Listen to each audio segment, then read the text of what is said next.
हरे कृष्णा। भक्ति शास्त्री पाठ्यक्रम वैष्णव सदाचार।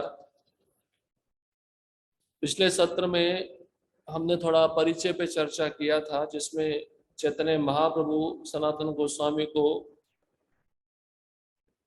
वैष्णव व्यवहार से संबंधित एक ग्रंथ लिखने को कहे थे, जिसका नाम था हरिभक्ति विलास। उसमें क्या क्या विभिन्न विषय थे उस पर हमने चर्चा किया था।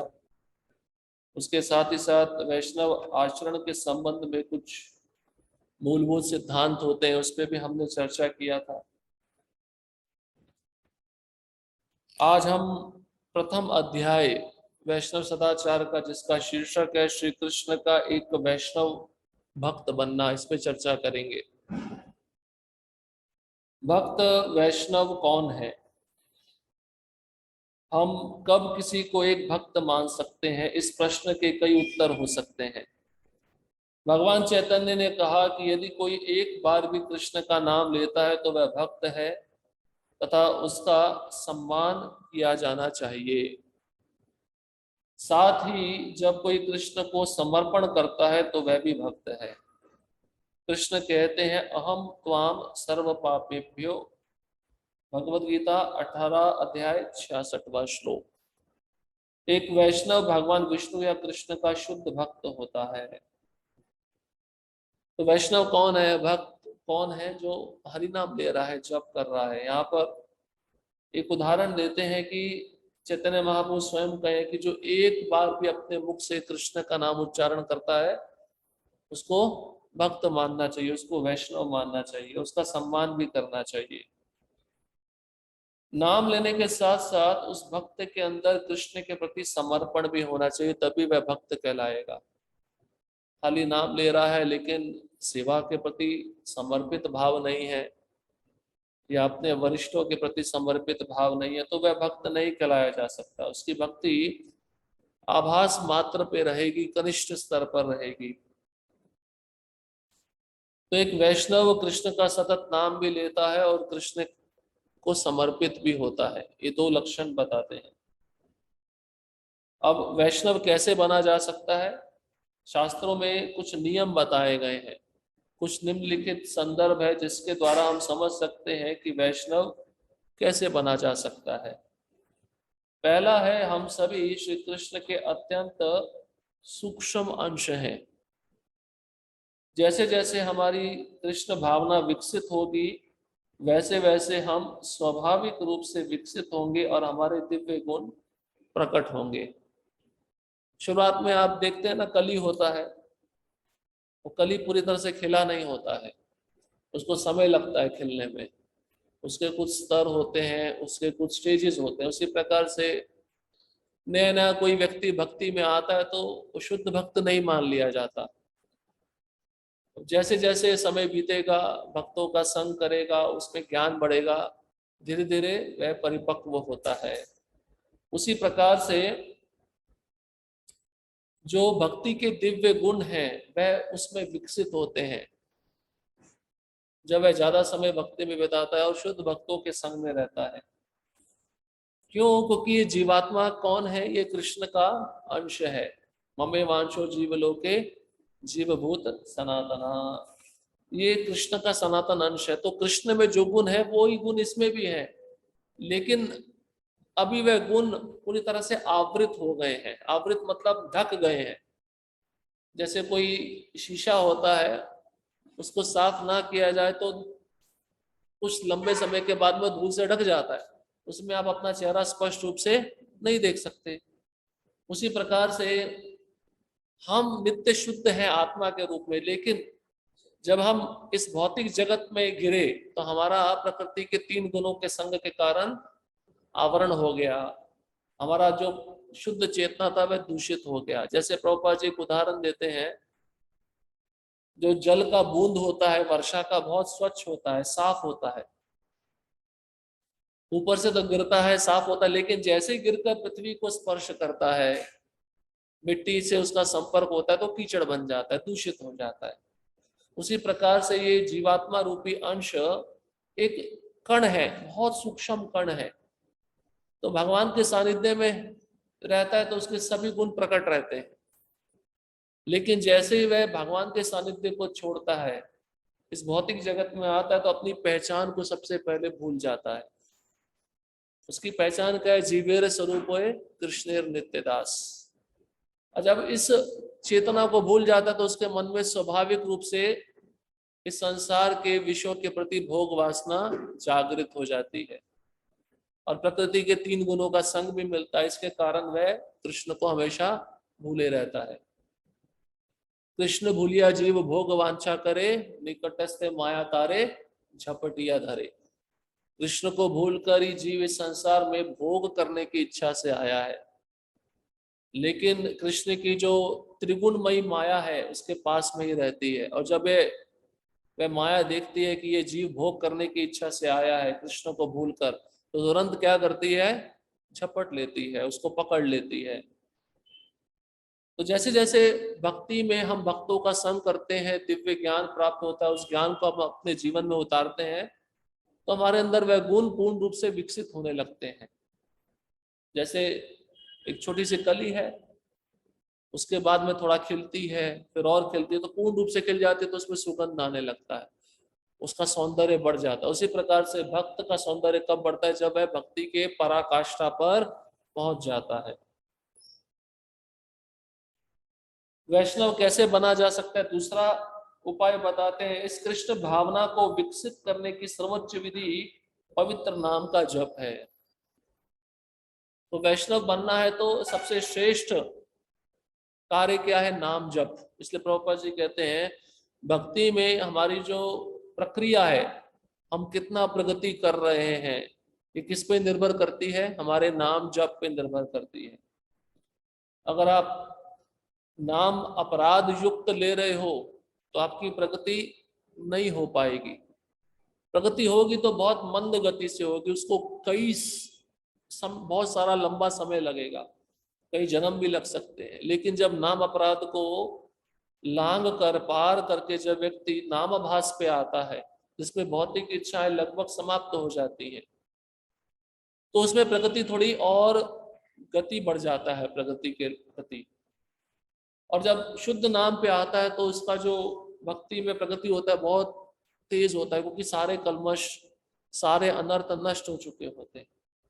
इसलिए नाम जब कभी भी छोड़ना नहीं चाहिए। एक शुद्ध भक्त जो होगा, अगर वह भाव भक्ति, प्रेम भक्ति को भी प्राप्त कर लेता है, तो वह नाम जप को नहीं छोड़ता। इसलिए नाम जप बहुत ही महत्वपूर्ण है। और कलयुग का धर्म क्या है? हरेर नाम, हरेर नाम, हरेर नाम एव केवलम, कलो नास्तेव नास्तेव नास्तेव गतिरन्यथा। इस कलयुग में केवल हरि का नाम, हरि का नाम, हरि का नाम, यही एकमेव उपाय है कलयुग के दोषों से बचने के लिए। और कोई उपाय नहीं, और कोई उपाय नहीं, और कोई उपाय नहीं है। इसलिए नाम जप ये सर्वोच्च विधि है कृष्ण भावनामृत को विकसित करने की। श्रवण आदि शुद्ध चित्ते करे उदय। इस नाम के जब इस नाम को हम सुनेंगे तो हमारा जो चित्त सुप्त अवस्था में है, सुप्त कृष्ण भावना वह जागृत हो जाएगी। नाम चिंतामणि कृष्ण चैतन्य रस विग्रह, अभिन्नत्वा नाम नामिनो। ये नाम कैसा चिंतामणि है, और नित्य मुक्त, दिव्य शुद्ध। एक तो नित्य मुक्त है, प्रकृति के 3 गुणों पे इसका प्रभाव नहीं होता, और नित्य मुक्त, ये मुक्त अवस्था में रहता है। इसलिए तो अजामिल को मुक्त कर दिया, हालांकि वह नाम किसका ले रहा था? अपने पुत्र का ले रहा था। और अभिन्नत्वा नाम नामिनो, ये भगवान कृष्ण से अभिन्न है। इसलिए नाम जप पे बहुत बल दिया जाता है। वैष्णव कैसे पहचानेंगे? जो वह सतत नाम जप में लगा रहता है। तीसरा है शुद्ध भक्त बनना कोई आसान नहीं है, हमें अनुकरण से बचना होगा और श्रील प्रभुपाद के पद चिन्हों का दृढ़ता से अनुसरण करना होगा। तो वैष्णव कैसे पहचाना जाता है या कैसे बना जाता है? यहाँ पे बता रहे हैं कि अनुकरण नहीं कर सकते हम पूर्ववर्ती आचार्यों का। जैसे रघुनाथ दास गोस्वामी है, 3 दिन में एक बार 3 बूंद छाछ पीते थे, हम ऐसा करके नहीं रह सकते। 1 लाख नाम जप करते थे, रोज रोज गिरिराज जी की परिक्रमा करते थे। वो अनुकरण हम नहीं कर सकते। लेकिन प्रभुपाद जी ने जो हमें मार्ग बताया है, जो विधि विधान दिए हैं, उसका हम पालन कर सकते हैं, उसको कहते हैं अनुसरण। तो जब हम सुबह मंगल आरती उठते हैं, भक्तों के संग में बैठकर जप करते हैं, ये सब विधि विधान पालन करते हैं, तो इससे पता चलता है कि एक वैष्णव है, कृष्ण का भक्त बनने का प्रयास कर रहा है। और जब इस प्रयास को हम जारी रखेंगे तो हम शुद्ध भक्त भी बन जाएंगे। इसलिए इस प्रयास को हमें भी कभी भी छोड़ना नहीं चाहिए। इसलिए यहाँ पे अनुकरण और अनुसरण शब्द बहुत ही महत्वपूर्ण। अनुकरण मतलब नकल करने वाला, और अनुसरण मतलब बताए हुए मार्ग पे चलने वाला। इसमें जमीन आसमान का अंतर है। तो अनुकरण करने से हम अपराध भी कर सकते हैं उस वैष्णव के प्रति, लेकिन अनुसरण करेंगे उसमें कुछ अपराध का प्रश्न ही नहीं उठता। चौथा, शिल प्रभुपाद जैसे शुद्ध भक्त के गुणों को ग्रहण करना हमारी पहुंच से बाहर है, तथापि अपनी करुणावश कृष्ण तथा वैष्णवों ने सिद्धांत तथा विधि को बहुत स्पष्ट तथा सरल बना दिया है। शिल प्रभुपाद के अंदर जो दिव्य गुण थे, वो गुण हमारे अंदर नहीं आ सकते, क्योंकि प्रभुपाद कौन है? ये हमारी तरह संसारी जीव नहीं है, भगवान के धाम से आए थे, राजदूत थे। कहाँ के राजदूत थे? गोलोक धाम के राजदूत थे। एम्बेसी देखते हैं ना, राजदूत देखते हैं ना, जहाँ पे भी देश में जाना हो तो उस राजदूत में जाकर हमें वीजा लगवाना पड़ता है। उसी प्रकार से ये प्रभुपाद जी इस जगत के नहीं थे, वो गोलोक धाम से आए थे, कृष्ण ने उनको भेजा था। तो जो गुण उनके अंदर थे, हम वह गुण प्राप्त नहीं कर सकते। प्रभुपाद जी 2 घंटा सोते थे, हम सो सकते हैं? नहीं सो सकते। प्रभुपाद जी ने लगभग 90 से ऊपर ग्रंथों का लेखन किया, वो हम लिख सकते हैं? नहीं लिख सकते। प्रभुपाद जी ने 108 मंदिर बनाए, हम बना सकते हैं? हमारा एक मंदिर बनाने में इतना जान निकल जाता है। अनुभव हो रहा है प्रत्यक्ष। अनुकरण नहीं कर सकते, प्रभुपाद जैसे गुण हम प्राप्त नहीं कर सकते। हाँ, आगे बताते हैं, अपनी करुणावश भगवान कृष्ण और तथा वैष्णवों ने जो सिद्धांत दिए हैं, जो विधि दी है, उसको हम पालन करेंगे तो हमारे लिए भक्ति का मार्ग बहुत सरल हो जाएगा। इसलिए प्रभुपाद जी क्या कहते हैं, जो गंभीर है वो भक्ति उसके लिए बहुत सरल है, और जो गंभीर नहीं है उसके लिए भक्ति बहुत कठिन है। इसलिए सरल बनने का सबसे अच्छा उपाय है गंभीर रहना चाहिए भक्ति में। गंभीर का मतलब विधि विधानों का कठोरता से पालन। शास्त्र में हमने भक्ति रसामृत सिंधु में बहुत सारे विधि विधान सुने या नहीं सुने? 64 प्रकार के विधि विधान, नाम अपराध, धाम अपराध, सेवा अपराध, ये सब विधि विधान है। इसलिए उसका कठोरता से पालन करना चाहिए, तभी गंभीरता हमारी भक्ति में और बढ़ती है। और जब ये गंभीरता बढ़ जाएगी तो धीरे धीरे प्रभुपाद के अंदर जो गुण थे वो आंशिक मात्रा में हमारे अंदर भी आने लगेंगे। पूर्ण रूप से नहीं आ सकते, लेकिन आंशिक रूप में आ जाए तब भी हमारी प्रगति बहुत तीव्र गति से होगी। इसलिए प्रभुपाद जी कहते थे रोज मेरी पुस्तकें पढ़ना चाहिए, इससे भी भक्ति में गंभीरता और बढ़ती है। क्योंकि आध्यात्मिक ज्ञान अगर हम रहेगा हमारे बुद्धि में, उसका चिंतन करेंगे, हमारी चेतना कैसे रहेगी? शुद्ध रहेगी। लेकिन उसको ग्रहण ही नहीं करेंगे, पढ़ेंगे ही नहीं, तो क्या होगा? हमारी चेतना दूषित रहेगी। इसलिए कहते हैं ज्ञान चक्षुषा, शास्त्र चक्षुषा। अभी तो क्या है कि हम भौतिक आंखों से देख रहे हैं, हमें हर चीज जड़ दिखती है, लेकिन जब हम शास्त्र चक्षु से देखेंगे तब हर वस्तु चिन्मय है, क्योंकि वह कृष्ण की शक्ति है। इसलिए शास्त्र का ज्ञान, शास्त्र का अध्ययन बहुत ही महत्वपूर्ण है। 5वां श्री कृष्ण भगवत गीता 12वां अध्याय 13 श्लोक से लेके 20 श्लोकों तक, लगभग 8 श्लोकों में भगवान बता रहे कि कौन सा भक्त मुझे प्रिय है। इस अध्याय का नाम है भक्ति योग। 8 श्लोकों में वो गुण बताए हैं भगवान ने, कौन सा भक्त मुझे प्रिय है। अगर ये गुण आपके अंदर है तो भगवान को आप बहुत प्रिय बन जाओगे। गुण सुनना चाहते हैं? गुण प्राप्त करना इतना आसान नहीं है। संक्षेप में यहाँ पे बताया गया, हम जब भगवत गीता पढ़ेंगे तो उसमें डिटेल में चर्चा करेंगे। तो यहाँ पे कहते हैं श्री कृष्ण भगवत गीता में 12वां अध्याय 13वें श्लोक से लेकर 20वें श्लोक तक अत्यंत स्पष्टता से हमें बताते हैं कि कौन से गुण उन्हें प्रिय हैं। जो किसी से द्वेष नहीं करता लेकिन सभी जीवों का दयालु मित्र है, जो अपने को स्वामी नहीं मानता और मिथ्या अहंकार से मुक्त है, जो सुख दुख में संभाव रहता है, सहिष्णु है, सदैव आत्मतुष्ट रहता है, आत्म संयमी है तथा जो निश्चय के साथ मुझ में मन तथा बुद्धि को स्थिर करके भक्ति में लगा रहता है, ऐसा भक्त मुझे अत्यंत प्रिय है। हम केवल दीक्षा लेते हैं, नाम जप करते हैं और सोचते हैं मैं भक्त बन गया। भक्त का परिभाषा यहाँ बताया जा रहा है। कृष्ण अपने मुख से अर्जुन को बता रहे हैं कि कौन सा भक्त मुझे प्रिय है। जैसे ताप होता है ना शरीर में, उसको मापने के लिए थर्मामीटर रहता है, तो कैसे पहचाना चाहिए भक्त है या नहीं? तो गुण उसमें होने चाहिए। कौन कौन से गुण है? किसी से द्वेष नहीं करता, और सबका दयालु मित्र होता है, सब जीवों का, खाली मनुष्य योनि में ही नहीं, जो अन्य योनि है उसमें भी वह दूसरों का मित्र होता है। मित्र मतलब उनके साथ मित्रवत व्यवहार करता है, उनको कष्ट नहीं देता। मनसा वाचा कर्मणा, अपने शरीर से वह किसी भी जीव को किसी प्रकार का कष्ट नहीं देता।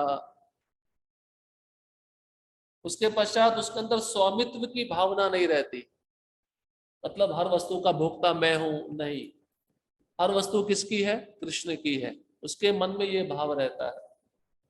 फिर मिथ्या अहंकार से मुक्त है। मिथ्या अहंकार मतलब अहम ममेति, मैं और मेरा, मैं ये शरीर हूं, ये वस्तु मेरी है। इसलिए भक्त को जो अपना सही अहंकार है, वास्तविक अहंकार है, जीवेर स्वरूप कृष्ण और नित्य दास, इस पे ज्यादा चिंतन करना चाहिए। हम कृष्ण के दास है, ये हम बारंबार चिंतन करेंगे और इसके अनुसार हम कार्य करेंगे ना, हमारा जो मिथ्या अहंकार है वो नष्ट हो जाएगा। क्योंकि ये शरीर मेरा नहीं, कृष्ण के द्वारा दिया गया, और ये वस्तु मेरी नहीं है, वस्तु किसकी है? कृष्ण की है। दासत्व भावना में भक्त यही सोचता है, और सुख दुख में वह संभाव रहता है। उसके जीवन में सुख आएगा तो प्रसन्न नहीं होगा, दुख आएगा तो निराश भी नहीं होगा। दुख आता है तो सोचता है मेरे पे कृपा हो रही है, और सुख आता है तो प्रसन्न नहीं होता। भगवान इस अवस्था में रख रहे हैं, ये भी ठीक है। समभाव रहता है, समदृष्टि रहती है, और सहिष्णु होता है। सहिष्णु मतलब सहनशील। हमने सहनशीलता के बहुत सारे उदाहरण सुने, राजा परीक्षित, अम्बरीश महाराज, प्रहलाद महाराज। तो कोई भी विपदा आती है उसके जीवन में सहिष्णु होता है, उस क्रिया का प्रतिक्रिया नहीं देता। एक्शन होता ना, उसका रिएक्शन नहीं देता। वो सोचता है मेरे कर्मों का फल मुझे मिल रहा है, चाहे उसने किसी का बुरा नहीं भी किया हो। जैसे परीक्षित महाराज, जब पश्चाताप हुआ तो उन्होंने सोचा कि भगवान ने मेरे पे बहुत अच्छी कृपा की है, इतना समय तो मैंने भोग विलास में बिता दिया, अब मुझे मौका मिला है कृष्ण कथा सुनने का और कृष्ण के भक्तों का संग प्राप्त करने का। तो उसके अंदर सहिष्णुता होती है, सहनशील होता है।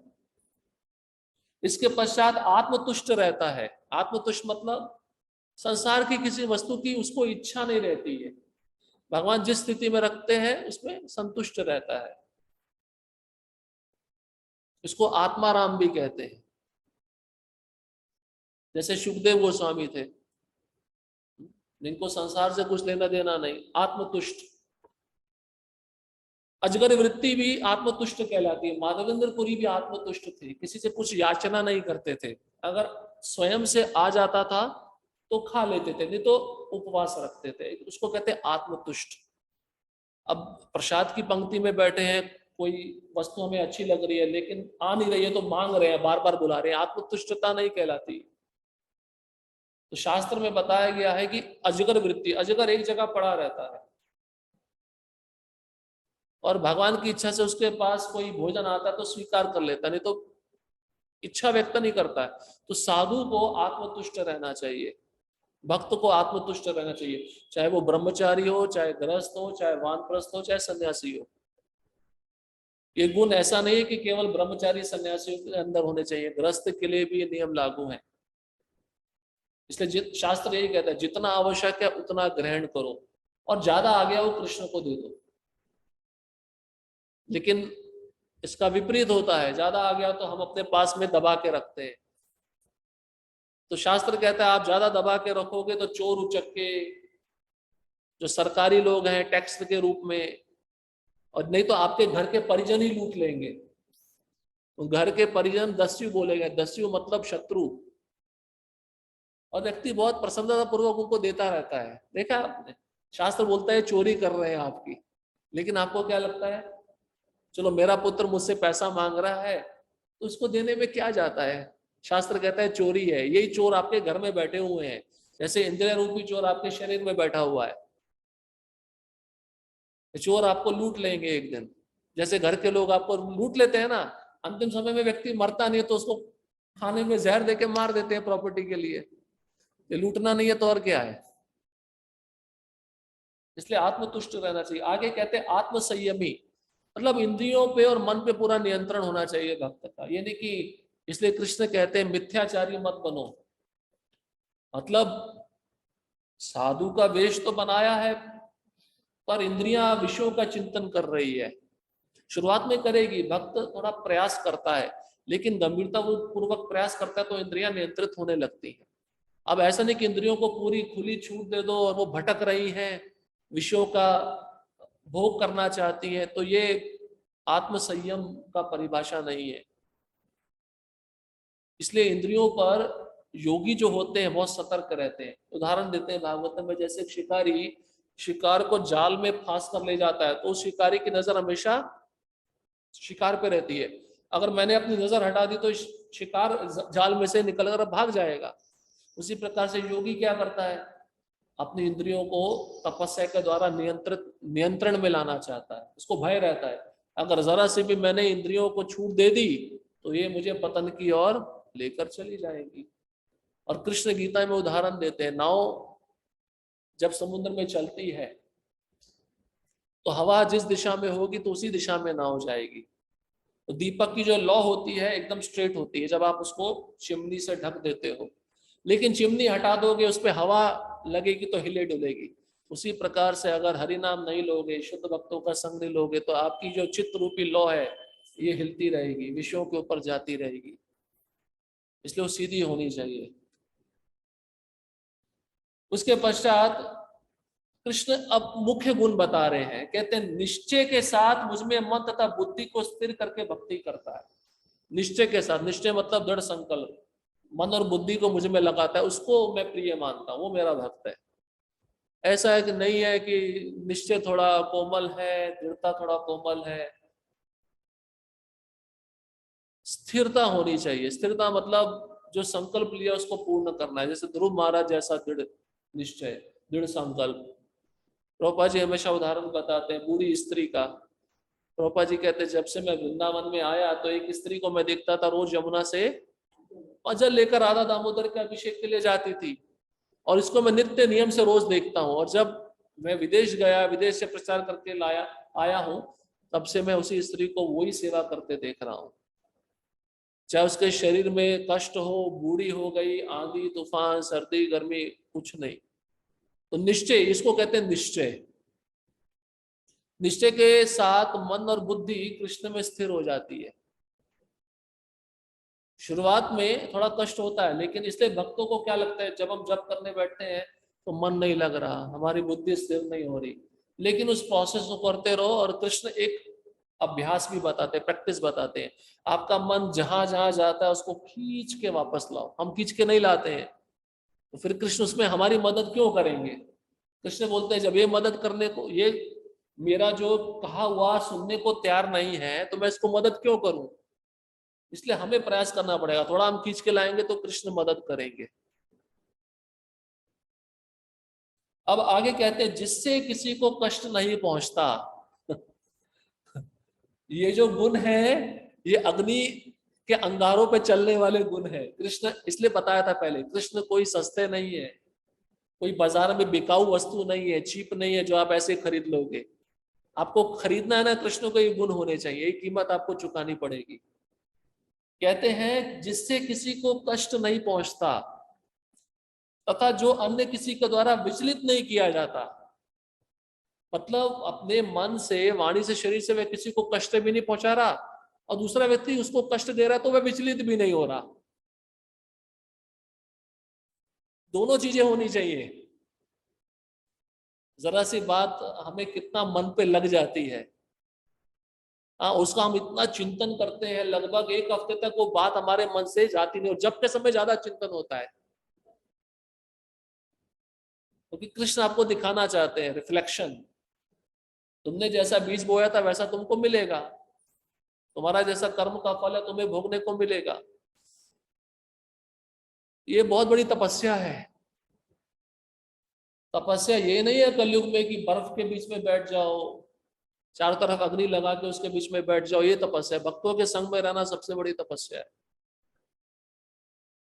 तो यहाँ पे बताते हैं कि कोई उसको बोले तो विचलित नहीं होता और स्वयं से वह सतर्क रहता है कि मेरे मन से, वाणी से, शरीर से किसी अन्य जीव को कष्ट ना पहुंचे। जो सुख दुख में, भय तथा चिंता में संभाव रहता है। देखिए सुख दुख की बात हमेशा कृष्ण बारंबार कर रहे हैं। इस एक सिक्के के दो पहलू है, द्वंद्वमय जगत है, इसलिए भक्त को कभी भी इन परिस्थितियों की चिंता नहीं करनी चाहिए। शास्त्र में आज ही हम पढ़ रहे थे, लिखा है 7वें स्कंद में, नारद मुनि युधिष्ठिर महाराज को कहते हैं चाहे गृहस्थ हो, ब्रह्मचारी हो, वानप्रस्थ हो, सन्यासी हो, उसको खाने की भी चिंता नहीं करनी चाहिए कि मेरा खाना मुझे मिलेगा या नहीं मिलेगा। बोले पशु पक्षी खाने की चिंता नहीं करते तो मनुष्य क्यों खाने की चिंता कर रहा है? क्यों? क्योंकि उसको कृष्ण के शब्दों पे श्रद्धा नहीं है। योग क्षेमम वहां में हम। फिर प्रभुपाद जी कहते हैं कि हमने इतने सारे सेंटर खोले हैं, इतने सारे भक्त कहाँ से खा रहे हैं, कहाँ से आ रहा है? तो कृष्ण रक्षण कर रहे हैं, कृष्ण दे रहे हैं। अब हम सोचेंगे हम ही कृष्ण हैं, हम ही अपना रक्षण करेंगे, तो चिंता तो सबसे पहले आएगी, भय सबसे पहले आएगा। क्योंकि हमने क्या किया है, अपने को कृष्ण से अलग समझ लिया, और ये अलग समझने के कारण हम देहात्म बुद्धि में आते हैं, जिसके कारण सुख दुख का अनुभव होता है। तो कृष्ण पूर्व वाले श्लोक में भी बोले सुख दुख में संभाव रखता है, अभी दोबारा बोल रहे हैं सुख दुख में तो संभाव रहता ही है, भय तथा चिंता में भी संभाव रहता है। अब उसके जीवन में भय आ गया, संकट आ गया, तो डरेगा नहीं वो। क्या सोचेगा, ये कृष्ण की कृपा है। और चिंता आ गई तब भी वो चिंताग्रस्त नहीं होता। हमें तो चिंता खा जाती है, चिंता रहती है प्रसाद की, चिंता रहती है कपड़ों की, चिंता रहती है पैसे की। लेकिन जो शुद्ध भक्त है उसको किसी प्रकार की चिंता नहीं होती। क्यों? क्योंकि वह जानता है कृष्ण मेरे स्वामी, मैं उनका दास हूं, और मैं कृष्ण की सेवा कर रहा हूं, तो कृष्ण तो लक्ष्मीपति हैं। कृष्ण के पास जो वस्तु है वह मुझे प्रदान नहीं करेंगे, अवश्य प्रदान करेंगे। और वह, फिर कृष्ण कहते हैं वह मुझे अत्यंत प्रिय है, 12वां अध्याय 15वां श्लोक। उसके पश्चात मेरा ऐसा भक्त जो सामान्य कार्यकलापों पर आश्रित नहीं है। सामान्य कार्यकलाप क्या है? जो दिन में रोज नौकरी करना, पैसा कमाना, इस पे आश्रित नहीं होता मेरा भक्त। ब्राह्मण को देखा है आपने? ब्राह्मण किसी का गुलाम नहीं होता, ब्राह्मण किसी का दास नहीं होता, ब्राह्मण केवल भगवान का दास होता है। अगर वह ब्राह्मण जनेऊ पहनकर बाहर नौकरी कर रहा है तो वह ब्राह्मण नहीं है, वो शूद्र है। इसलिए आजकल कलयुग में तथाकथित ब्राह्मण बहुत सारे हैं, और ये इतनी ज्यादा मात्रा में मिलेंगे। वो टैक्सी चलाएंगे और ऑटो रिक्शा चलाएंगे और जनेऊ धारण किया है। तो कभी कभार छोटे रूप वाले शूद्र रहते हैं, कई कभी कभार बड़े रूप वाले शूद्र रहते हैं। छोटा शूद्र कौन होता है? जो रेलवे स्टेशन पे जरा सामान ढो लेता है। लेकिन बड़ा शूद्र क्या है? तो शिपिंग कंपनी खोलता है, एक शिप में बड़ा माल लेकर दूसरे देश में पहुंचाता है, वो बड़ा शूद्र है, उसमें कोई अंतर नहीं है। अब ये सामान्य कार्यकलाप है, इस पे मेरा भक्त आश्रित नहीं रहता, भगवान कहते हैं, क्योंकि उसका पोषण मैं करता हूं। जो शुद्ध है, शुद्ध अंदर से भी शुद्ध है और बाहर से भी शुद्ध है। दो शुद्धि की प्रक्रिया बताई गई है। अंदर से शुद्धि कैसे होती है? मंत्र का जप करके मानसिक शुद्धि कहते हैं, जिससे सूक्ष्म शरीर शुद्ध होता है, या विधि विधानों का पालन करके। और बाहर से शुद्धि कैसे होती है? स्नान करके, तो शुद्ध रहता है। इसके पश्चात दक्ष होता है। दक्ष मतलब एक्सपर्ट होता है, हर एक क्षेत्र में, भक्ति की हर एक क्रिया में वो एक्सपर्ट रहता है, दक्ष रहता है, निपुण रहता है, चिंता रहित रहता है। किसी बात की चिंता नहीं होती। ब्रह्मचारी बन गया, भविष्य में क्या होगा, मान लो बीमार हो गया आश्रम में, कोई भक्त मेरा देखभाल करेगा या नहीं करेगा। इसी कारण से ब्रह्मचारी गृहस्थ आश्रम में चले जाते हैं।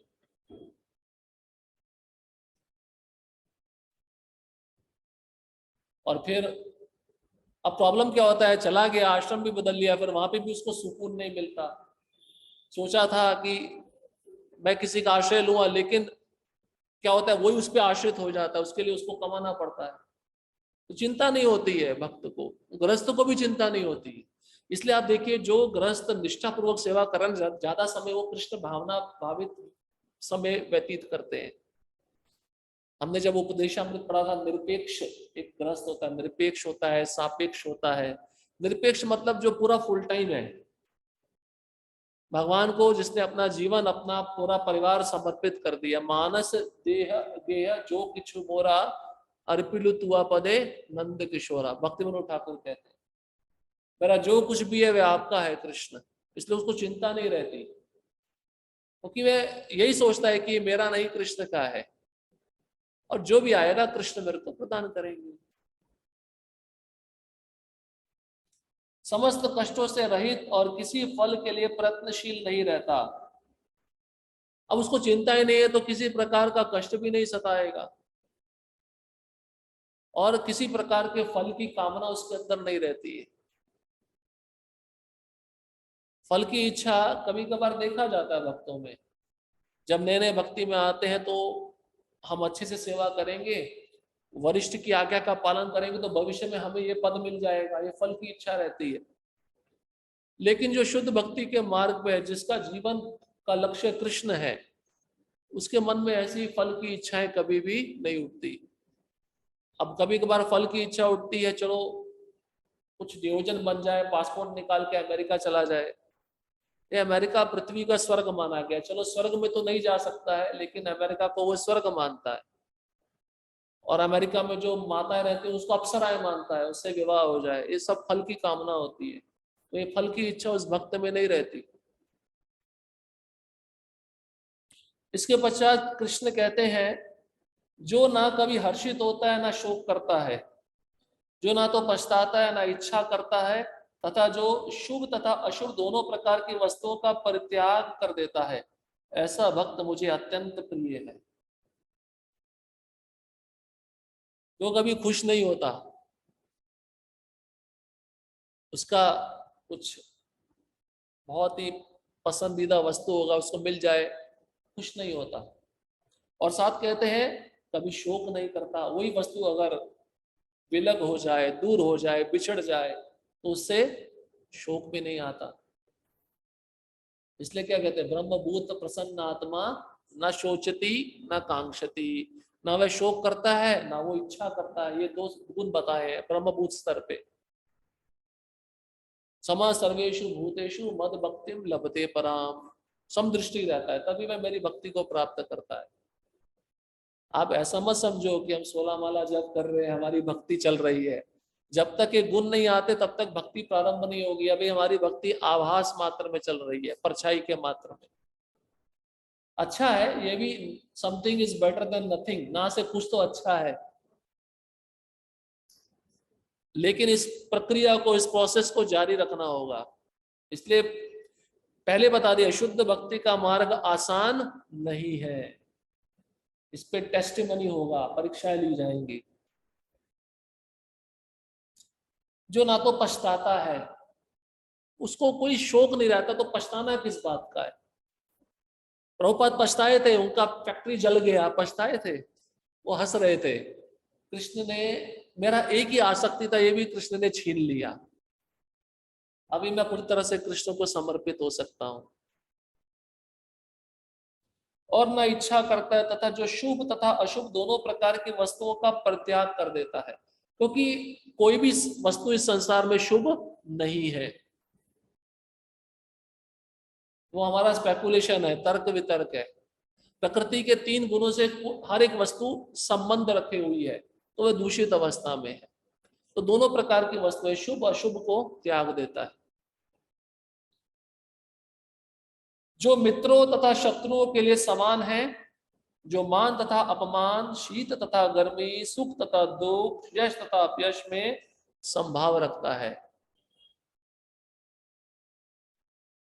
मित्र आएगा तो उसको भी प्रेम पूर्वक आदर देगा, और शत्रु आएगा उसको भी प्रेम पूर्वक आदर देगा।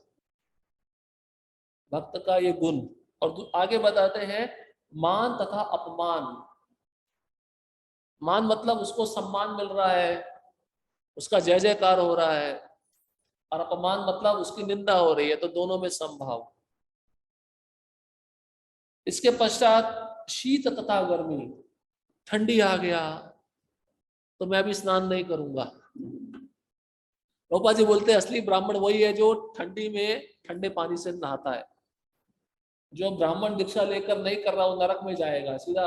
पर मुझे राधा गोविंद महाराज भी बोले, क्योंकि ब्राह्मण का एक गुण है तपस्या। सुबह उठना तपस्या है, ठंडे पानी से नहाना तपस्या है। तपस्या होनी चाहिए, इसलिए वो शीत उष्ण। इसलिए कृष्ण भी बोले अर्जुन को कि सहन करो।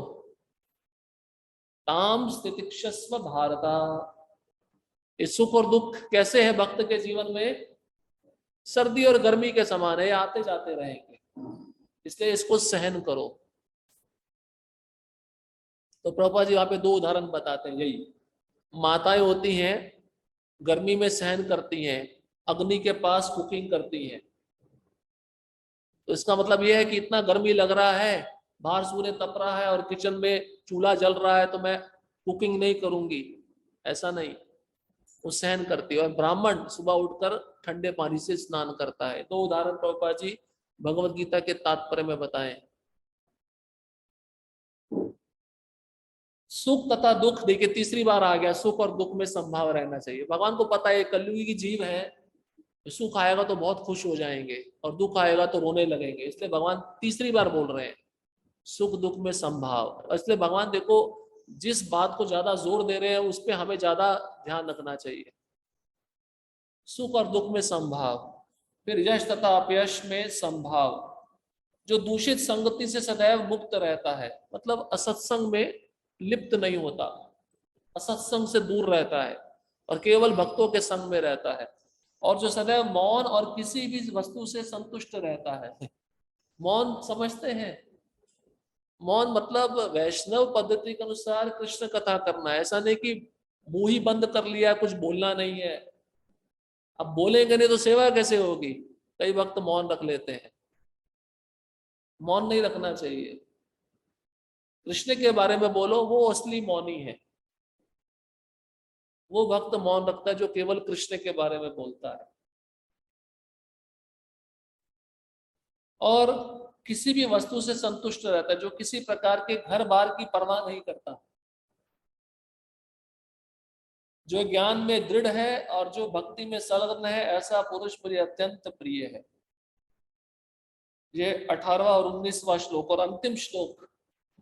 जो इस भक्ति के अमर पथ का अनुसरण करते हैं और जो मुझे ही अपना चरम लक्ष्य बनाकर श्रद्धा सहित पूर्ण रूपेण संलग्न रहते हुए भक्त मुझे अत्यधिक प्रिय है। एकमात्र भक्ति और एकमात्र उनका लक्ष्य कौन होता है? कृष्ण होते हैं। इसलिए कृष्ण को छोड़कर आप किसी दूसरे के पास जाओगे तो कृष्ण को भी अच्छा नहीं लगेगा।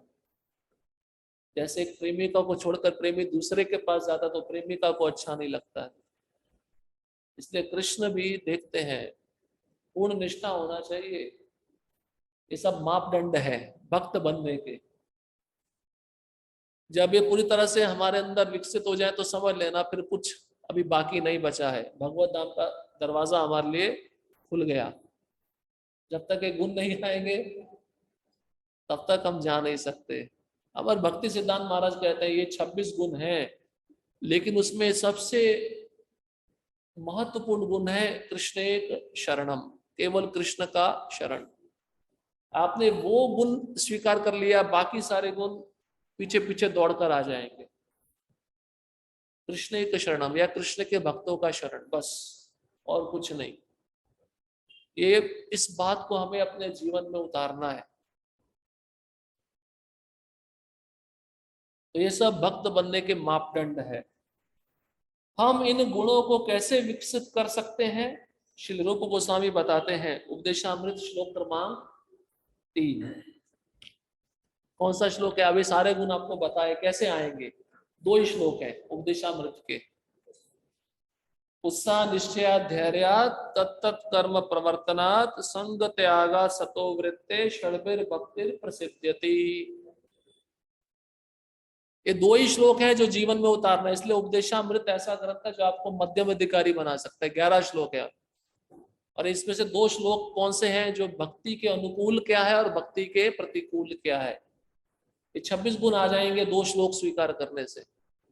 इसलिए पहला है उत्साही बने रहना। इसके बारे में हम चर्चा नहीं करेंगे क्योंकि बहुत विस्तार पूर्वक पहले ही आपको बता दिया है। उसके पश्चात निश्चय के साथ प्रयास करना। निश्चय मतलब दृढ़ता के साथ प्रयास करना। ऐसा नहीं कि आज थोड़ा बहुत प्रयास हो गया, कल नहीं होगा तो चलेगा, परसों थोड़ा कर लेंगे, ऐसा नहीं। निश्चय होना चाहिए। जो विधि विधान है ये पत्थर की लकीर है। रघुनाथ दास गोस्वामी वो ऐसा बताते हैं, चैतन्य चरितामृत में कृष्णदास कविराज गोस्वामी लिखते हैं रघुनाथ दास गोस्वामी के नियम पत्थर के लकीर थे। जब से वो चैतन्य महाप्रभु के आश्रय में आए तब से लेकर अंतिम समय तक उन्होंने एक भी नियम को खंडन नहीं किया। कौन कौन से नियम थे सुनना चाहते हो? रोज 64 माला जप, रोज रोज गिरिराज जी की परिक्रमा, रोज 3000 दंडवत प्रणाम करना, 3 दिन में एक बार 3 बूंद छाछ पीना। जब भक्त ये विधि विधान दृढ़ता पूर्वक करता है, ये तो हम नहीं कर सकते, लेकिन जो हमें बताया उतना करेंगे एटलीस्ट, वो निश्चय के साथ हमारा प्रयास है। इसलिए सुबह मंगल आरती उठना है तो उठना ही है। अगर आप गंभीर हो तो कृष्ण आपको मदद करेंगे, ये गारंटी है, ये पक्की बात है। लेकिन आप ही अपने निश्चय में ढीले डाले तो कृष्ण बोलेंगे ठीक है सो जा। कहावत सुनी है ना, आप 1 कदम आगे बढ़ाओगे तो कृष्ण 10 कदम आगे बढ़ाएंगे। अब कृष्ण देखेंगे ये इतना आलसी है कि 1 कदम स्वयं ही आगे नहीं बढ़ा रहा, तो मैं 10 कदम क्यों आगे बढ़ाऊं भाई। कृष्ण आपका प्रयास देखना चाहते हैं, इसलिए तो यशोदा माता बांध रही थी। निश्चय के साथ प्रयास किया नहीं किया, सुबह से लेकर शाम हो गई, आज बांध के छोड़ूंगी, इसको छोड़ने वाली नहीं मैं। लेकिन भगवान ने देखा अभी बहुत परिश्रम किया है, अब इसको फल मिलना चाहिए। उसी प्रकार से भगवान उस भक्त का परिश्रम देखते हैं, तो देखते हैं ये अभी पूर्णता को प्राप्त कर लिया तो भगवान उसको अपनी शुद्ध प्रेममय भक्ति प्रदान कर देते हैं। तीसरा धैर्य रखें। हाय हाय हाय अभी क्यों नहीं मिला, आज ही दीक्षा हुई, आज ही शुद्ध नाम क्यों नहीं आ रहा मेरे मुख से। दुनिया में हाय हाय तो चल रही है, लोग आदमी जो दौड़ रहा है इसका मतलब उसके अंदर धैर्य नहीं है। धैर्य हर चीज में चाहिए होता है। कोई कंपनी आज ही खोली है, आज ही उसको प्रॉफिट मिल जाए, उसका 5 ईयर प्लानिंग है, आज ही पूरा हो जाए, ऐसा नहीं होता ना, 5 साल रुकता है। धैर्य का उदाहरण देते हैं वो गर्भवती स्त्री, प्रभुपाद जी कहते हैं 9 महीना बच्चे को रखती है, बड़ी उत्साही होती है, बच्चा कब जन्म लेगा कब लेगा, लेकिन 9 महीना तक उत्साह बनाए रखती है। निश्चय के साथ उस बच्चे को धैर्य पूर्वक जन्म देती है, उसको प्रसन्नता होती है।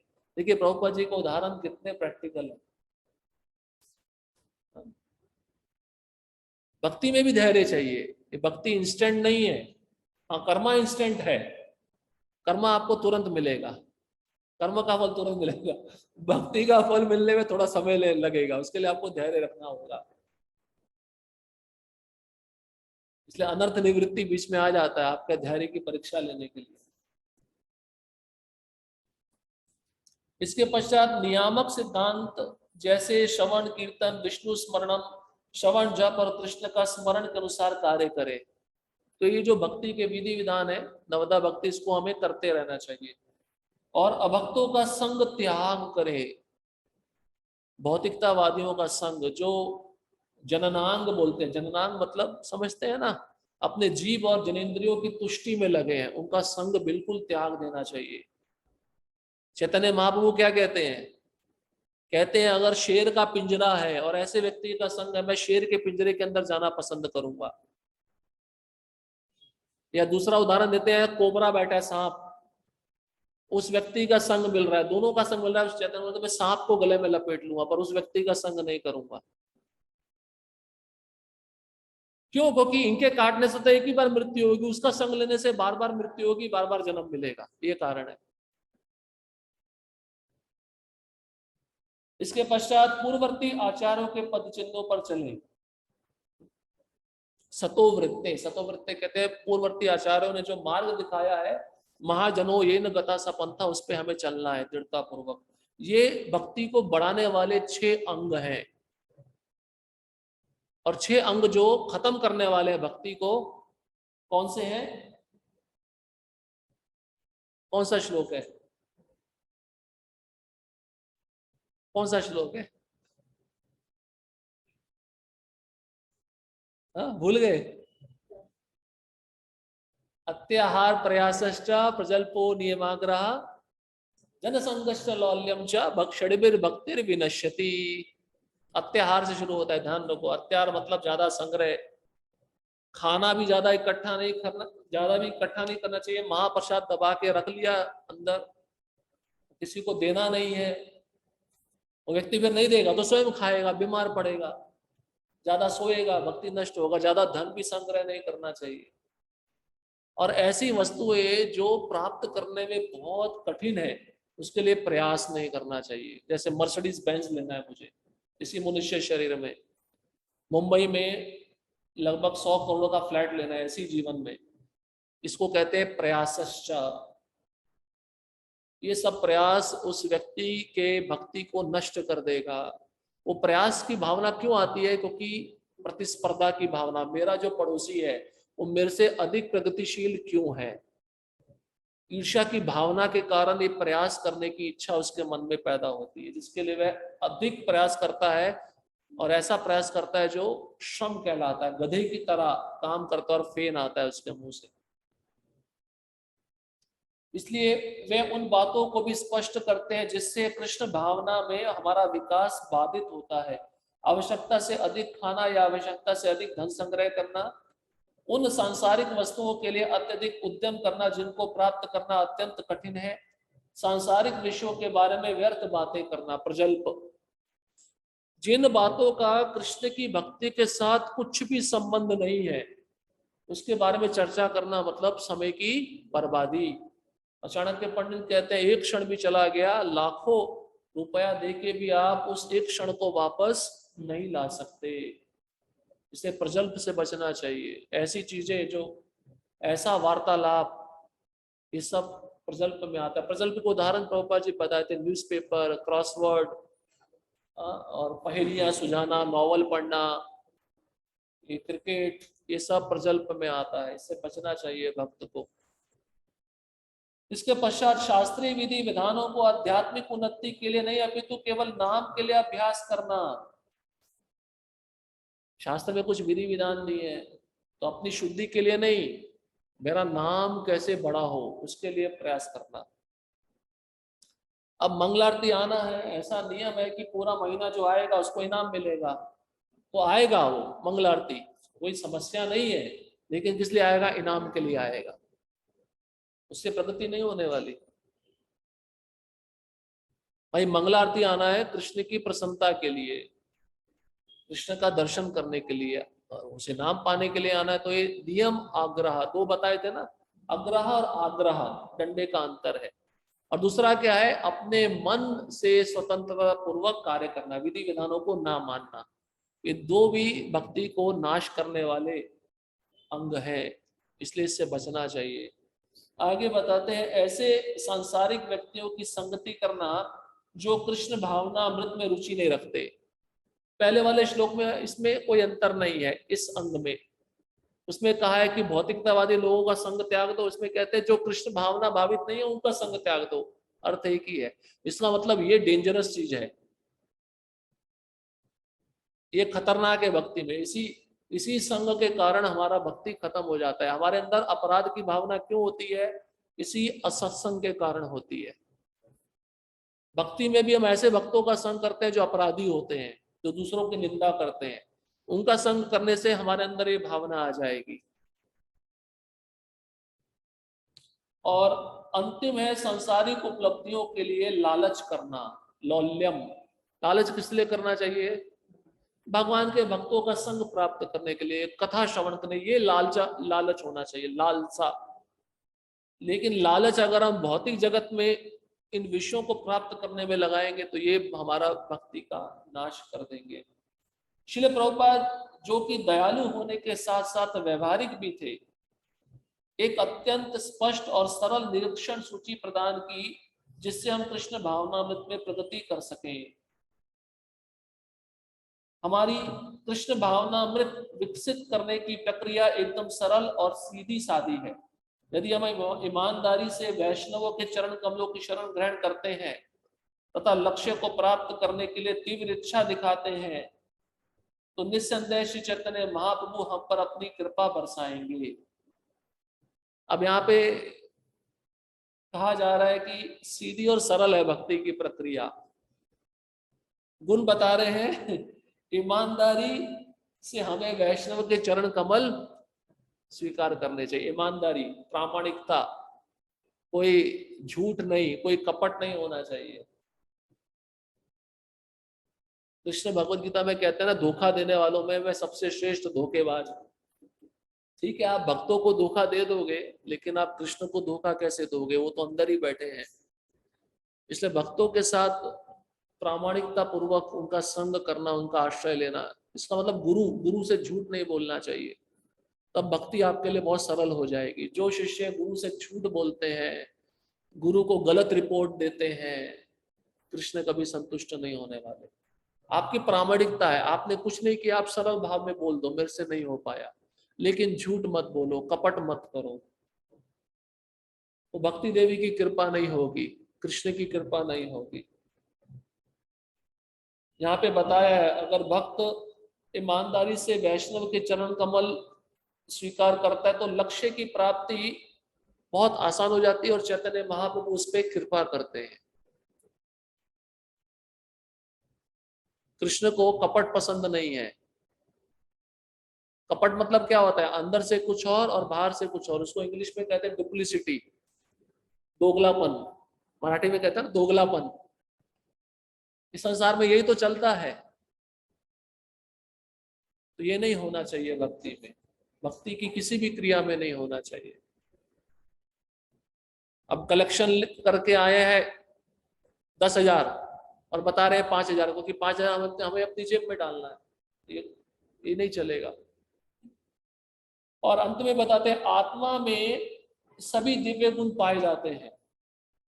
इसलिए जैसे जैसे हम अपनी आध्यात्मिक पहचान के समीप आते जाते हैं, ये गुण स्वाभाविक रूप से प्रकट हो जाते हैं। तो आत्मा में सभी गुण विद्यमान है, दिव्य गुण, क्योंकि कृष्ण कैसे है सच्चिद आनंद और जीव भी सच्चिद आनंद है।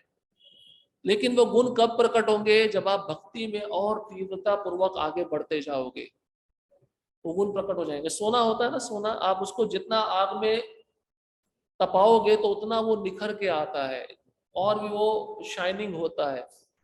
उसी प्रकार से इस जीवात्मा जो भी दूषित है, उसको भक्ति में तीव्रता पूर्वक लगाना होगा, तभी उसके गुण प्रकट होंगे। तो ये वैष्णव भक्त कृष्ण का कैसे बनना है उसके बारे में चर्चा हुआ। द्वितीय अध्याय पे आते हैं, वैष्णव का आचरण। अब वैष्णव को अपने से छोटों के साथ कैसा आचरण करना चाहिए, उसके जो समतुल्य आयु वाले हैं उनके साथ कैसा आचरण करना चाहिए, और अपने से बड़ों के साथ कैसा आचरण करना चाहिए, हम भूल जाते हैं इसके बारे में। हम कभी कभार मर्यादा व्यतिक्रम कर देते हैं। मर्यादा व्यतिक्रम मतलब एक सीमा रेखा होता है, उसको लांघ जाते हैं, वरिष्ठों को उपदेश देने लगते हैं। अब देखिए क्या बताया गया, अगर आप कितने भी बुद्धिमान हो फिर भी आपको अपने लक्ष्मण रेखा में रहना है, आपको अपने से वरिष्ठों को कुछ भी उपदेश नहीं देना है। चैतन्य महाप्रभु ने दिखाया अपने उदाहरण से, गुरु मोरे मूर्ख देखी करीला शासन, मैं मूर्ख हूं एक नंबर का, इसलिए गुरु ने बोला है कि आप वेद पढ़ने के अधिकारी नहीं हो, आप महामंत्र का जप करो। गुरु के सामने अपने को मूर्ख समझना, वरिष्ठों के सामने अपने को मूर्ख समझना, चाहे आपने कितना भी शास्त्र क्यों ना पढ़ा हो, चाहे आप कितने भी बुद्धिमान क्यों ना हो, अगर ये मर्यादा व्यतिक्रम आप करोगे तो ये बहुत बड़ा अपराध हो जाएगा। बहुत सुंदर उदाहरण के द्वारा समझाया है इधर। वैष्णव शिष्टाचार केवल ऊपरी दिखावा या अनावश्यक नहीं है। इन सभी बातों को सुनकर श्री चैतन्य महाप्रभु अत्यंत प्रसन्न हुए और इस प्रकार बोले, तथापि भक्त स्वभाव मर्यादा रक्षण, मर्यादा पालन है साधु आभूषण। देखिए साधु का अलंकार आभूषण क्या है, ये वैष्णव का गुण है। ऐसे स्त्री अपने शरीर को दिव्य अलंकारों से सजाती है, सोने से सजाती है ना, ऐसे वैष्णव को इन वैष्णव गुणों के द्वारा अपने शरीर को सजाना चाहिए। खाली तिलक ही हमारे अलंकार नहीं है, ये गुण भी हमारे अलंकार हैं। ये दिखने वाले नहीं है पर अंदर रहते हैं। तो अब चैतन्य महाप्रभु सनातन गोस्वामी को क्या कहते हैं, सुनिए, बहुत अच्छा प्रसंग है। हे प्रिय सनातन, यद्यपि तुम सारे ब्रह्मांड के उद्धारक हो, देखिए क्या कह रहे हैं सनातन गोस्वामी को, क्या कहते हैं चैतन्य महाप्रभु, आप जितने भी जीव रहते हैं ब्रह्मांड में, आपके अंदर उतनी शक्ति है कि आप सबका उद्धार कर सकते हो, देवी देवताओं का भी उद्धार कर सकते हो,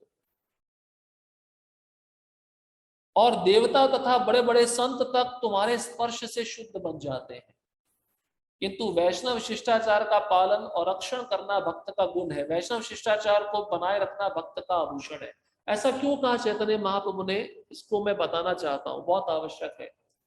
जब सनातन गोस्वामी महाप्रभु से मिलने के लिए जगन्नाथपुरी जा रहे थे तो झारखंड के जंगलों से जाते जाते उनके शरीर पे फोड़े हो गए, उन फोड़ों से पानी निकलने लगा, रक्त निकलने लगा, उनको बहुत वेदना होती थी। कैसे भी करके जब जगन्नाथपुरी पहुंचे तो महाप्रभु ने जब उनको देखा तो उनको आलिंगन करना चाहा, लेकिन वो दूर भाग रहे थे। क्यों? क्योंकि उन्होंने ऐसा विचार किया कि महाप्रभु मेरे शरीर को आलिंगन करेंगे, स्पर्श करेंगे तो क्या होगा, वो उनका शरीर दूषित हो जाएगा। ये उनके अंदर भावना थी। देखिए ब्राह्मण कुल में जन्मे हैं लेकिन अपने बारे में क्या सोच रहे हैं, हीन भावना, मैं तुच्छ हूं। अब उसके बाद में क्या हुआ कि एक बार महाप्रभु ने उनको गंभीरा बुलाया प्रसाद के लिए, क्योंकि ये कहाँ रहते थे, हरदास ठाकुर के कुटीर में रहते थे सिद्ध बकुल, और वहां से उनको गंभीरा जाना था। तो दो मार्ग थे, एक मार्ग था जहां से जगन्नाथपुरी के पंडे जाते थे, पुजारी जाते थे, और दूसरा मार्ग था समुद्र की बालू का मार्ग।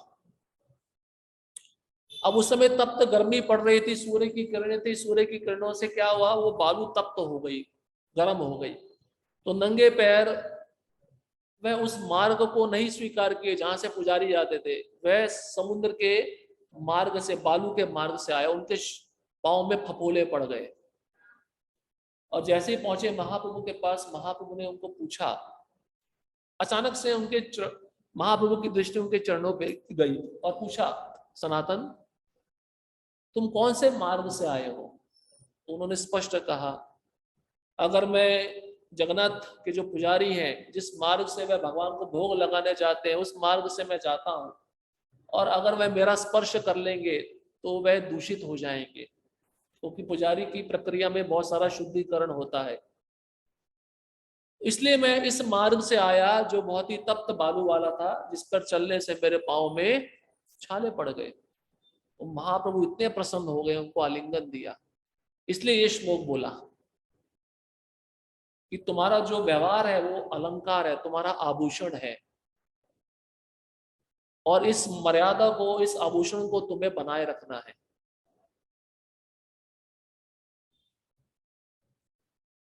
तो ये कहा गया है कि शिष्टाचार एक वैष्णव का आभूषण है।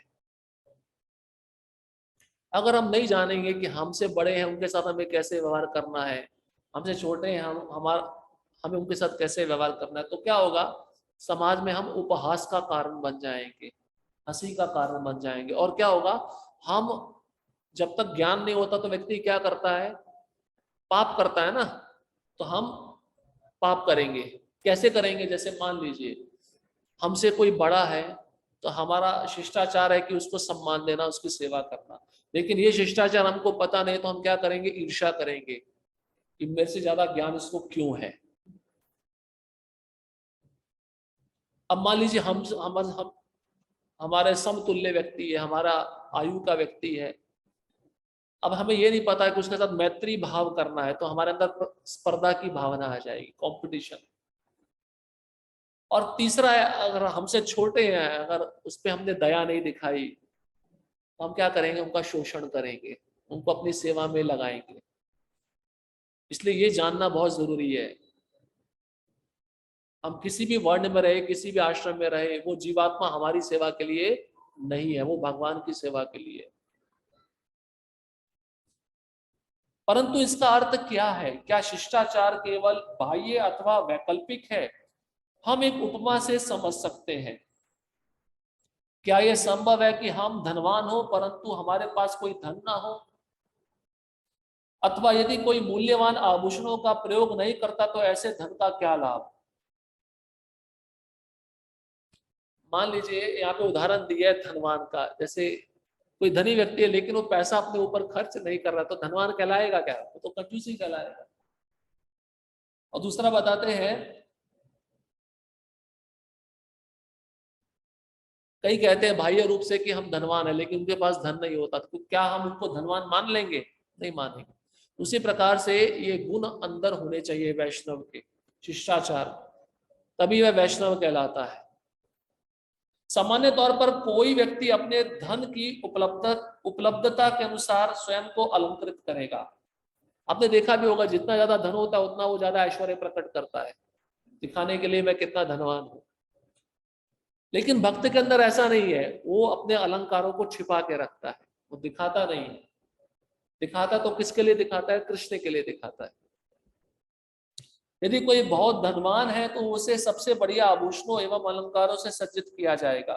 ठीक उसी तरह से जो व्यक्ति पूर्ण रूप से कृष्ण भावना भावित है, वैष्णव शिष्टाचार के आभूषण स्वाभाविक रूप से उसके व्यवहार और गतिविधियों की शोभा बढ़ाएंगे।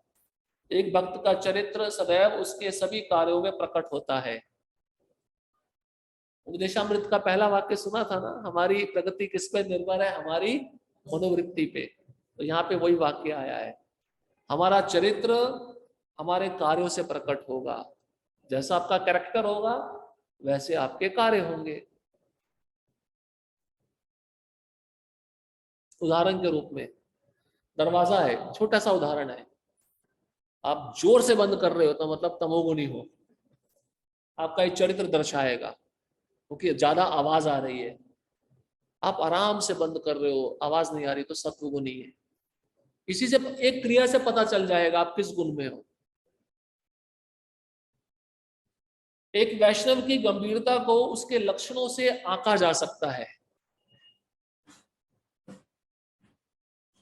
इसलिए एक सच्चा भक्त सभी प्रकार से दृढ़ता पूर्वक वैष्णव मर्यादा से स्वयं को अलंकृत करेगा।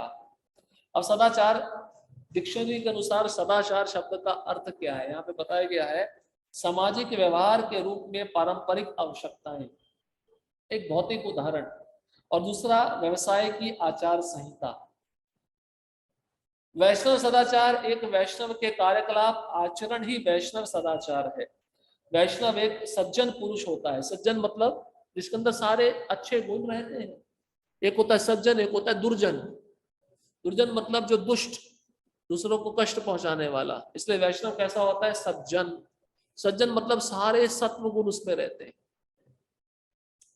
कृष्ण भावनामृत आंदोलन का उद्देश्य मनुष्यों में आदर्श चरित्र का निर्माण करना है। इसी का तो ट्रेनिंग दिया जाता है ना। प्रभुपाद ने संस्था क्यों बनाई, पहले आप मनुष्य बनो फिर आप वैष्णव बनो। पशु से मनुष्य, मनुष्य से वैष्णव। पशु से डायरेक्ट वैष्णव नहीं बन सकते, बीच में पहले मनुष्य बनना पड़ेगा, इसलिए कहते हैं सिविलाइज्ड, सभ्य।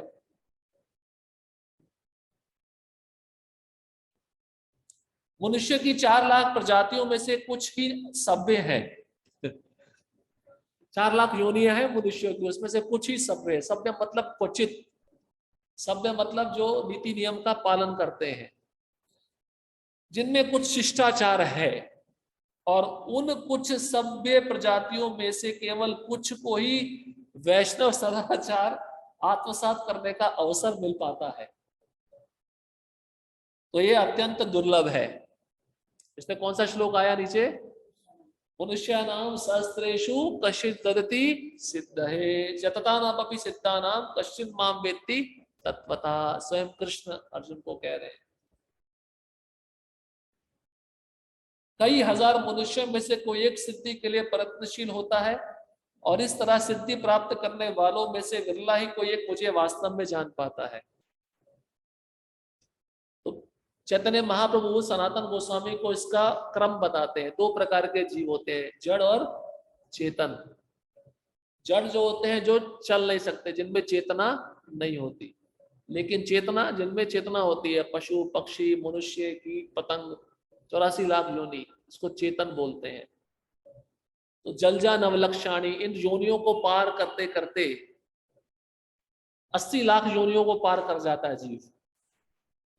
अब एंड में बचती है 4 लाख योनि जो मनुष्यों की है। तो 4 लाख कैसे है? सबसे पहले आदिवासी में जन्म मिलता है, आदिवासी असभ्य होता है, उसको कुछ नीति नियम पता नहीं होते। देखा ना आपने, मांस भक्षण करता है, उसके शरीर पे कोई वस्त्र नहीं रहते, कोई धार्मिक पद्धति नहीं होती।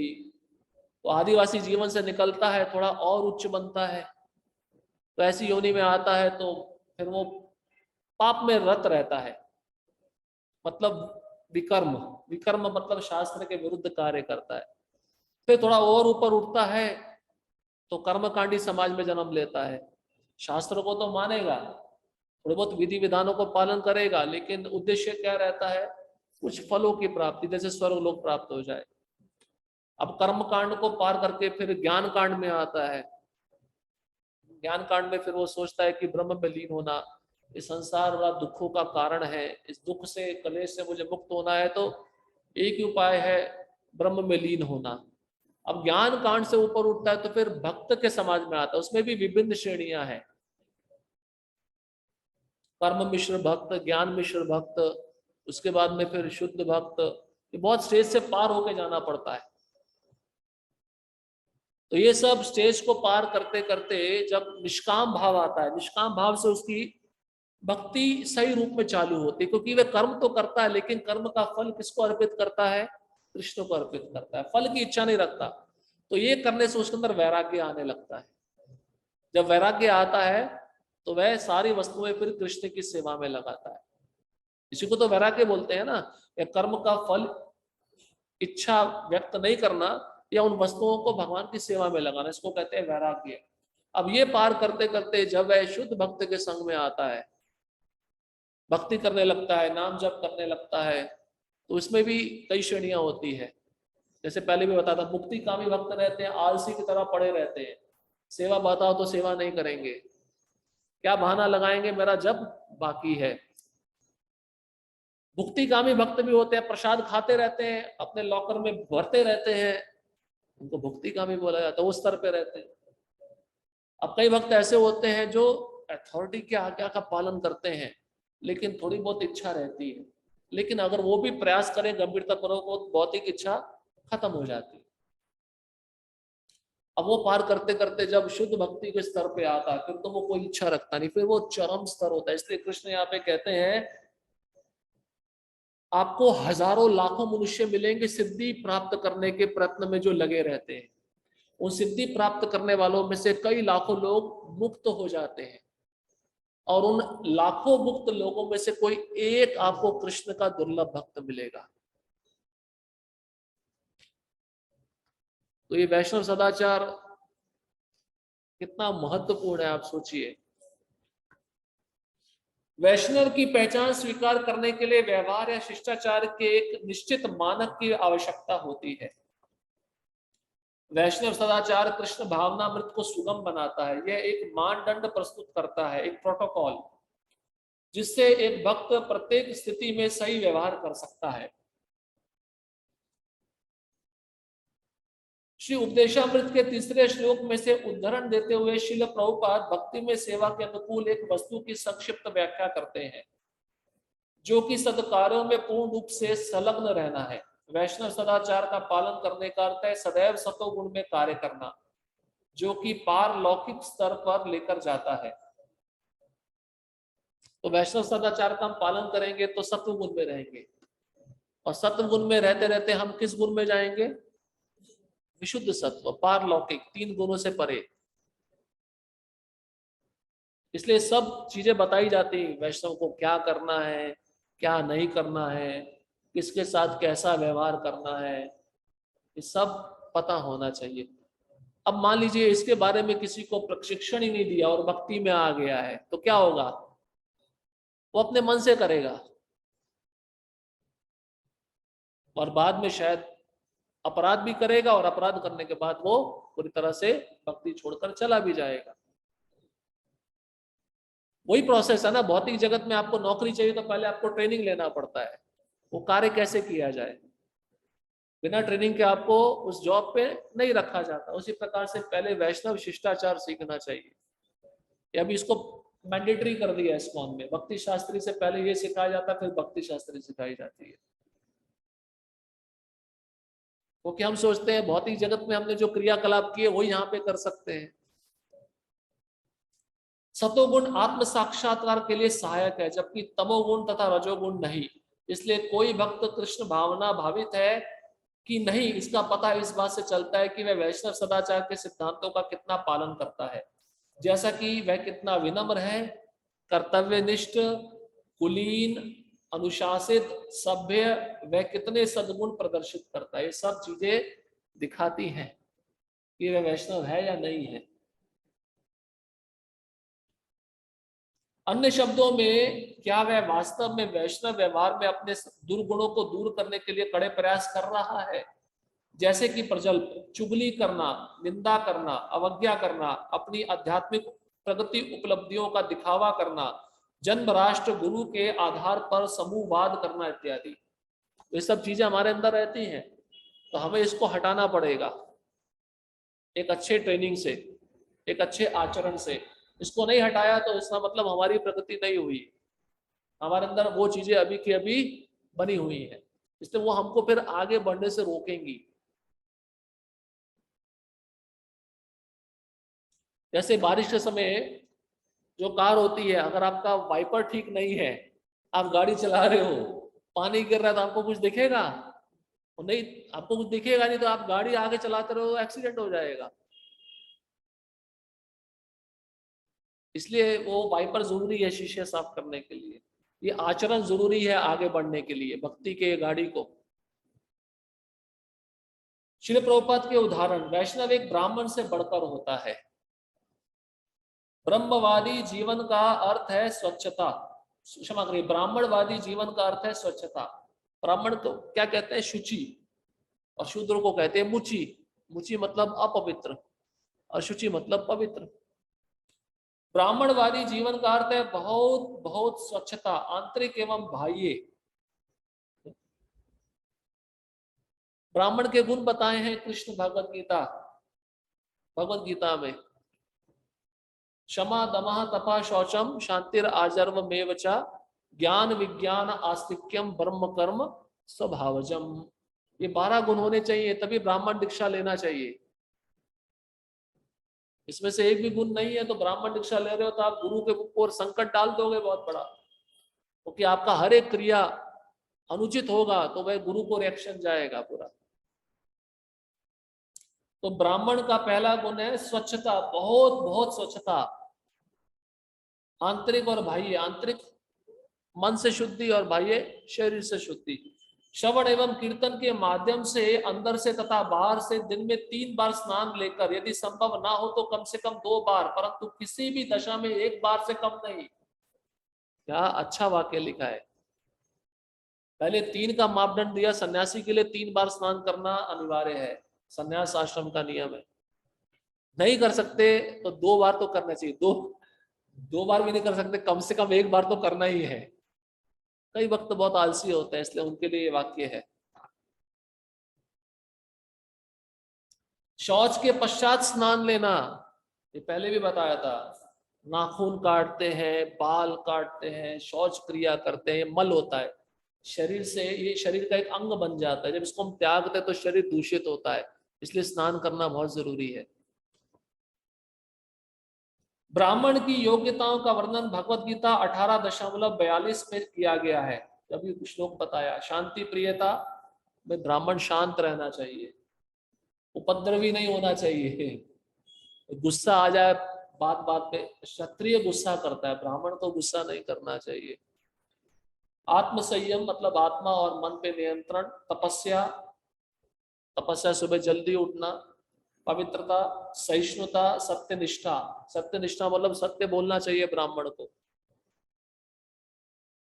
और ज्ञान मतलब शास्त्र का अध्ययन होना चाहिए, विज्ञान उस शास्त्र के सिद्धांतों को अपने जीवन में आचरण करना चाहिए, तथा धार्मिकता, ये सारे स्वाभाविक गुण हैं जिनके द्वारा ब्राह्मण कर्म करते हैं। तो इस बात का ध्यान रखिए कि इन निर्देशों का सही प्रकार से पालन हो रहा है। तो ब्राह्मण दीक्षित भक्तों को ये जानना चाहिए 12 गुण मेरे में है या नहीं है, तो जो गुण नहीं है उसको लाने का प्रयत्न करना चाहिए। पांव, किसी को भी और किसी भी वस्तु को, विशेषकर पवित्र वस्तुओं को पांव से स्पर्श नहीं करना चाहिए, यहां तक कि इनके समक्ष पांव फैलाना भी नहीं चाहिए, यह अपराध है। वास्तव में पांव केवल फर्श को स्पर्श करने चाहिए, अन्यथा उन्हें ढक कर रखना चाहिए। किसी भी व्यक्ति को किसी के ऊपर से लांघना नहीं चाहिए। जब कोई प्रणाम कर रहा हो, जब कोई बैठा हो, जैसे कि मंदिर कक्ष में, तो प्रणाम करते हैं, भक्त जगह नहीं मिलती है तो ऊपर से लांघ जाता है, यह अपराध होता है, ऐसा नहीं करना चाहिए। तो पहले भी चर्चा हुई है, बहुत पवित्र वस्तुएं होती है, भगवान का पुष्प माला है, तो इसको पांव से स्पर्श नहीं करना चाहिए। भगवान के मंदिर में आकर भगवान के समक्ष पांव फैलाकर नहीं बैठना चाहिए, बैठते हैं तो पांव पूरे ढके हुए होने चाहिए। दरवाजे को जोर से बंद करना, देखिए उदाहरण आ गया, ये हमारा बहुत गंदा आदत है। दरवाजा हो, ड्रॉर हो, कोई भी चीज हो, उसको पटक के बंद करना, ये दर्शाता है कि वो वैष्णव सिद्धांत आचरण अभी भी हमारे अंदर नहीं आया। दरवाजे को जोर से बंद करना, यद्यपि ये बहुत मामूली सी गलती लगती है, ये प्रभुपाद जी बता रहे हैं, श्रील प्रभुपाद को ये बहुत परेशान करती थी, ये लापरवाही और दुरुपयोग दर्शाता है। और प्रभुपाद कहते थे कि ये आवाज उनके हृदय को भेदती थी। एक बार प्रभुपाद अपने कक्ष से बाहर आए और बोले, कौन है ये जो दरवाजों को जोर से बंद कर रहा है? कोई नहीं जानता कि ये इमारत कहां से आई है, तुम ये मान लेते हो कि ये यहां पर है, परंतु कोई परवाह नहीं करता। जाते समय आते समय दरवाजा खोलते हैं, बंद करते हैं, सब कुछ आराम से होना चाहिए। कुर्सी भी उठाते हो आराम से उठाना चाहिए, डोर भी बंद करते हो आराम से करना चाहिए। जितना ज्यादा मात्रा में आवाज आएगा मतलब उतना ज्यादा आप तमोगुनी हो, ये दर्शाता है अनुपात में, मेजरमेंट में। और आवाज नहीं आएगा तो आप सत्वगुनी हो, इसका मतलब आपका चेतना पवित्र है।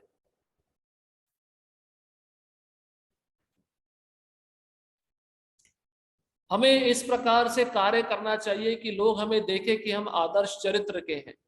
श्रील प्रभुपाद का बहुचर्चित उदाहरण, जब पूछा गया कि आप एक वैष्णव की पहचान कैसे करेंगे, श्रील प्रभुपाद ने उत्तर दिया, वह एक सज्जन व्यक्ति होता है। पानी का ग्लास भी रखना है तो आराम से रखना चाहिए, कोई वस्तु उठा रहे हो, रख रहे हो तो आराम से रखना चाहिए। हरदास ठाकुर से सनातन गोस्वामी, आपने आचार्य कह ना करे प्रचार, प्रचार करे न कह ना करे न आचार। हमने पहले भी चर्चा किया, आचार, विचार, प्रचार, अभी उसका उल्लेख हो रहा है। सनातन गोस्वामी हरदास ठाकुर से क्या कहते हैं, क्षमा करिए, हरदास ठाकुर सनातन गोस्वामी से कहते हैं, कुछ लोग बहुत अच्छा आचरण करते हैं किंतु कृष्ण भावनामृत संप्रदाय का प्रचार नहीं करते, जबकि अन्य लोग प्रचार करते किंतु उचित रीति से आचरण नहीं करते।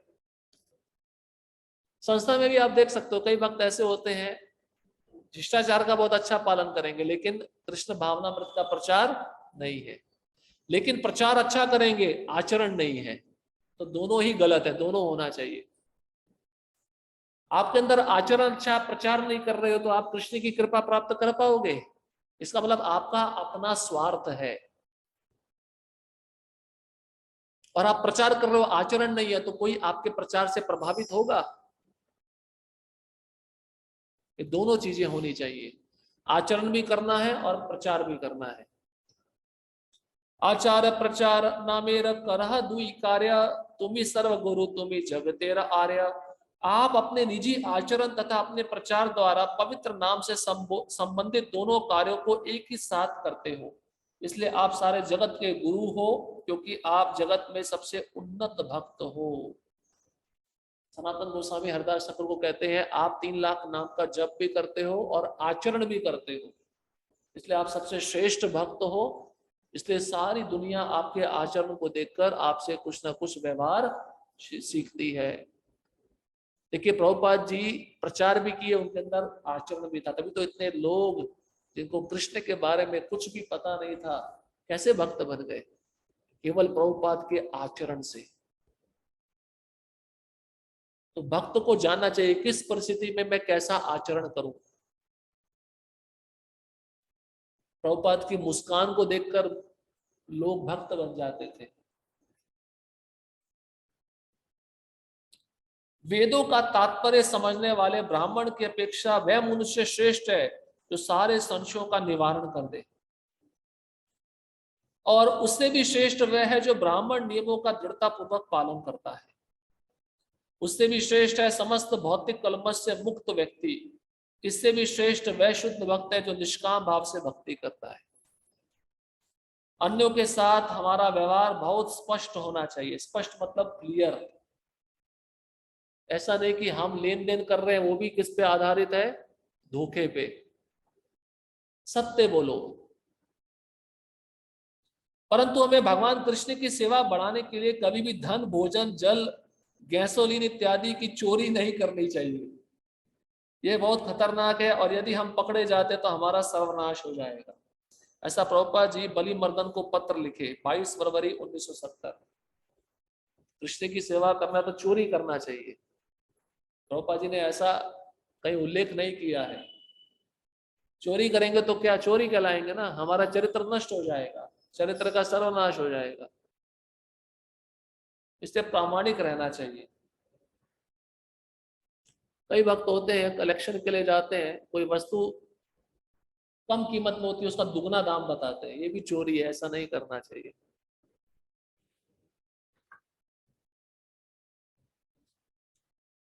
उसके पश्चात कोई वेतन नहीं। शिक्षकों एवं पुजारियों को कभी भी वेतन नहीं मिलना चाहिए। उन्हें अपना कार्य शुद्ध भक्ति के साथ करना चाहिए। क्षत्रियों को भी प्रभुपाद जी नहीं चाहते थे कोई प्रचारक है और पुजारी, क्योंकि दोनों पैसा नहीं लेना चाहिए। कारण अगर प्रचारक पैसा ले रहा है, पेमेंट ले रहा है, तो क्या होगा? वो भाव रहेगा प्रचार करने का? हाँ, नहीं रहेगा। अब पुजारी पैसा ले रहा है तो पुजारी वो प्रेम से सेवा करेगा भगवान की? उसका नजर रहेगा मेरा पेमेंट कम मिलेगा, और ये भाव रहेगा भाई जितना पेमेंट मिल रहा है मैं उतना ही सेवा करूंगा, उससे ज्यादा नहीं करूंगा। आपको ज्यादा सेवा कराना तो मेरा पेमेंट बढ़ा दो। तो उससे भगवान के प्रति प्रेम कहां से उत्पन्न होगा? संभव ही नहीं। इसलिए प्रभुपाद जी नहीं चाहते थे कोई प्रचारक और पुजारी दोनों पैसा नहीं लेना चाहिए, उनके हाथ में पैसा नहीं जाना चाहिए। बहुत ही महत्वपूर्ण बात है ये। परंतु आजकल हम देख रहे हैं हमारे संस्था में ये सब दिखने को मिल रहा है। पुजारी सब पेड़ पुजारी है, पैसे वाले हैं। इवन की सैफरन जो ब्रह्मचारी रह रहे हैं मंदिर, वो भी पैसा ले रहे हैं। तो कहां से भक्ति जो भावना है, वो प्रेम की भावना है भगवान के प्रति, कहां से निर्माण होगी? संभव ही नहीं है। ये बहुत अच्छा है कि आप वहां प्रचार कार्य कर रहे हो, परंतु साथ ही आपको यह भी ध्यान रखना होगा कि चोरी जैसे कार्य कृष्ण भावनामृत के सिद्धांतों के विपरीत है। मैं सदैव चाहता हूं कि मेरे छात्र एक आदर्श चरित्र वाले हों और हमारे संघ का नाम खराब ना करें। प्रभुपाद जी ने ये पत्र माधवी लता को लिखा 28 अक्टूबर 1968। तो आप एक संस्था को प्रतिनिधित्व कर रहे हो, अगर आप गलत आचरण करोगे तो उसका प्रभाव पूरी संस्था पे भी आएगा, आपके गुरु पे आएगा, प्रभुपाद के ऊपर आएगा। इसलिए प्रभुपाद जी नहीं चाहते थे, प्रभुपाद चाहते थे कि मेरे जितने शिष्य हैं उनका चरित्र कैसा हो, आदर्शवान हो। आदर्श मतलब दूसरों के लिए एग्जाम्पल सेट करने वाला। वैष्णव के आचरण के संबंध में कुछ और बातें। वैष्णव शिष्टाचार का पालन और रक्षण करना भक्त का गुण है। वैष्णव शिष्टाचार को बनाए रखना भक्त का आभूषण है। पहला, एक भक्त की चेतना उसके कार्यों से प्रकट होती है, चर्चा कर ही ली है। दूसरा, यदि किसी के पास साक्षात्कार की गहराई है तो वैष्णव व्यवहार के आभूषण स्वाभाविक रूप से सभी व्यवहारों एवं कार्यों को गति प्रदान करेंगे। अब कोई बहुत प्रगतिशील वैष्णव है, उनका आप आचरण देखो, कैसे बात करते हैं, कैसे सेवा करते हैं, वो उसमें आपको दिखेगा। प्रभुपाद जी के अभी भी बहुत सारे वरिष्ठ शिष्य हैं जो प्रभुपाद के जाने से लेकर अभी तक एक ही सेवा कर रहे हैं, और उस सेवा में कैसा उनका दूसरे भक्तों के साथ व्यवहार है बहुत स्पष्ट रूप से देखने को मिलता है। ये क्या दर्शाता है कि एक तो गुरु के प्रति उनकी निष्ठा है और दूसरा सेवा के प्रति रुचि है, और वो सेवा करते करते भगवान ने इतनी कृपा की है कि उनके अंदर जो वैष्णव आचरण है पूरी सिद्ध रूप में दिख रहा है। इसलिए उस भक्तों को प्रचार करने की आवश्यकता नहीं होती, उसका आचरण ही प्रचार कर देता है। कितने प्रभावित हो जाते हैं हम, क्योंकि भगवान की जो शक्ति है उनको प्राप्त हो गई है। उनको देखने मात्र से व्यक्ति का हृदय शुद्ध हो जाता है। तीसरा, आध्यात्मिक जीवन में केवल अपराध ही रास्ते का रोड़ा है। श्रद्धा से लेके प्रेम तक कोई समस्या नहीं, कोई कठिनाई नहीं, लेकिन एक समस्या अपराध, वैष्णव अपराध, ये सबसे बड़ा रोड़ा है। हमें अवश्य ही अपराध करने से बचना चाहिए। हम स्वाभाविक रूप से विनम्र बनेंगे, श्री चैतन्य महाप्रभु प्रसन्न होंगे और हम बिना किसी गंभीर रुकावट के उन्नति करेंगे। केवल इस अपराध से बचना है, वैष्णव अपराध, सेवा अपराध, इससे बच जाएंगे, हमारी प्रगति बहुत तीव्र गति से होगी। और एक गुण आता है, वो अपराध से हम बचते हैं तो हमारे अंदर विनम्रता आती है, नम्र बनते हैं, क्योंकि अच्छे संग में रहेंगे, अच्छे गुण मिलेंगे, वो अपने जीवन में उतारेंगे तो स्वाभाविक रूप से विनम्रता तो आएगी। श्रील प्रभुपाद की प्रतिष्ठा हमारे व्यवहार पर निर्भर करती है, इसलिए हमें बहुत सावधान रहना चाहिए। एक उदाहरण है, जैसे ब्रजमंडल परिक्रमा चलती है, माताएं अलग चल रही हैं, प्रभु जी अलग चल रहे हैं, तो कई ब्रह्मचारी माताओं के साथ चलते हैं, तो चलते समय तो ब्रजवासी सब देख रहे हैं ना, तो जानते हैं ये कौन सी संस्था है। अगर हम ऐसा आचरण करेंगे तो क्या परिणाम होगा, वो क्या सोचेंगे, किसी एक व्यक्ति के गलत आचरण के कारण पूरा संस्था को बदनाम होना पड़ता है। इसलिए यहाँ पे लिखा गया है, प्रभुपाद जी की प्रतिष्ठा हमारे व्यवहार पर निर्भर है। हमने जरा सा भी गलत कार्य किया, गलत आचरण प्रस्तुत किया, तो प्रभुपाद जी का नाम खराब हो जाएगा। कोई शिष्य गलत कार्य करता है, पहले पूछा जाता है ना, आप किसके शिष्य हो, आपके गुरु का नाम क्या है। उन्होंने अपनी करुणावश हमें अत्यंत निम्न परिस्थितियों से उठाया है। किन्होंने? प्रभुपाद जी ने। हम तो कैसे थे, मैं अपने बारे में बता सकता हूँ, नाली का कीड़ा, हमारा कोई गुण नहीं है, जो भी गुण है वो प्रभुपाद और हमारे गुरु की कृपा से है, बस हमारी ये योग्यता है, ये मन में हमारा भाव रहना चाहिए। उन्हें इस प्रकार के कार्यों के लिए भारत में आलोचना भी सहन करनी पड़ी, कारण क्योंकि ब्राह्मण दीक्षा दे रहे थे, विदेशियों को। तो यहाँ के ब्राह्मणों ने आलोचना की नहीं की, निंदा की नहीं की, ये तो ब्राह्मण कुल में जन्मे नहीं है, इनके अंदर आचरण नहीं, आप ब्राह्मण दीक्षा कैसे दे रहे हो। प्रभुपाद जी को कितना सहन करना पड़ा है। भक्ति सिद्धांत महाराज को तो मारने का प्रयास किया गया था।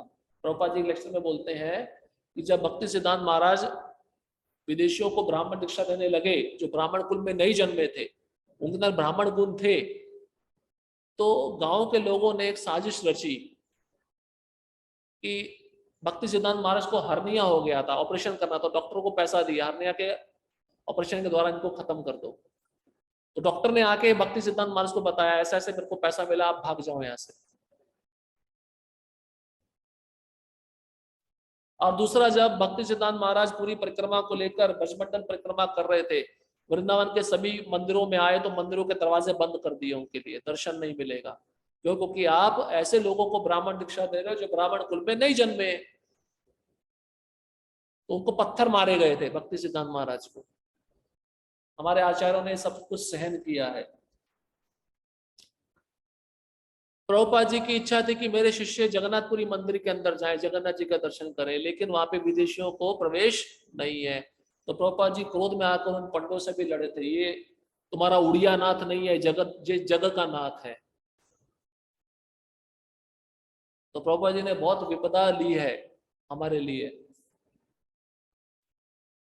श्रील प्रभुपाद की प्रतिष्ठा को बनाए रखने के लिए हमारा व्यवहार उत्कृष्ट होना चाहिए। उत्कृष्ट मतलब सर्वश्रेष्ठ। आपकी निंदा हो रही हो, आपका अपमान हो रहा हो, सहन करो, यही आपकी उत्कृष्ट सेवा है प्रभुपाद के लिए। इसलिए प्रभुपाद क्या कहते थे, मेरे जाने के पश्चात आपका प्रेम मेरे प्रति कैसा प्रदर्शित होगा, जब आप एक दूसरे को सहयोग करोगे, साथ में रहो और साथ में मिलकर भक्ति करो, तभी ये संस्था आगे बढ़ेगी। वैष्णव का आचरण है। ठीक है, यहाँ पे समाप्त करते हैं। कल हम तृतीय अध्याय विभिन्न स्तर के भक्तों के साथ कैसा व्यवहार करना चाहिए, इस पे हम चर्चा करेंगे। हरे कृष्णा कृष्णा कृष्णा हरे हरे, हरे राम राम राम हरे हरे।